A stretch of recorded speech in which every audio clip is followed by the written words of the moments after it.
the future. It is an incredible ideology-based party which enables everyone to participate in the way they feel comfortable, and the growth should always be organic. That's how we had conceived the party. So we are not standing here to say that we are going to grow at a rapid pace in some other states than what we are doing here. No, the platform is there, the opportunities are there. We want to promote the leadership of youth, and such youth who want to take up this subject and take it forward in the respective states under the leadership of Pawan Kalyan garu are most welcome as Janasena Party.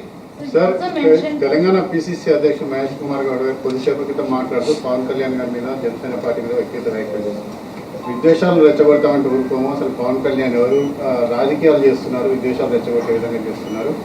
Telangana విభజన సమయంలో ఆయన ఎక్కడున్నారు, ఇప్పుడు వచ్చి మాట్లాడుతున్నారు అని చెప్పేసి వారందరికీ సమాధానం ఈరోజు ఈనాటి సమావేశం అండి.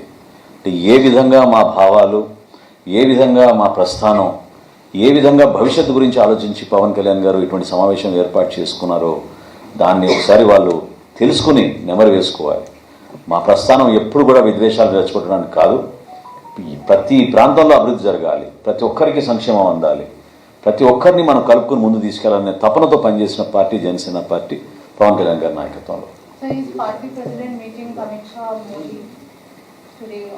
I'm not aware of that. ఈ నెక్స్ట్ సబ్జెక్టు ఏదైతే మన యూత్ పైన మేము డిస్కస్ చేసుకుంటామో పోస్ట్ లంచ్, దాని తర్వాత మళ్ళీ పవన్ కళ్యాణ్ గారు మాట్లాడతారు. అది మీ అందరికి కూడా లైవ్ ఫీడ్ మీకు ఇస్తాం. ఆ విషయంలో మీడియా కాన్ఫరెన్స్ లేదు. We have an internal meet where we are going to visit India Gate and pay our respects. That's how we are planning. Thank you. Thank you so much. Sir, అంటే ఒకసారి చిన్న clarification sir. జాతీయ భావాలు ఆవశ్యకతను దాన్ని స్మరించుకుంటూ దాని గురించి చర్చించాల్సిన ఆవశ్యకత అవసరం ఏంటి?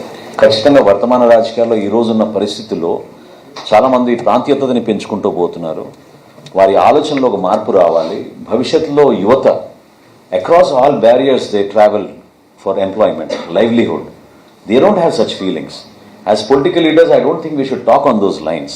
ఈ nationalism, pride of national integrity, వీటి గురించి మనం తీసుకురావాలి. Janasena party should stand by it అనేది ఈ రోజు ఈ కార్యక్రమం ఏర్పాటు చేశారు. Thank you so much. Last question, sir. Last question, if you can answer. There is a very contentious issue of delimitation. You are a very potent force in southern parts. Southern states have some apprehensions about delimitation. What's your take on that, sir? As part of NDA, we will definitely stand by any decision taken by our Honorable Prime Minister Narendra Modi garu.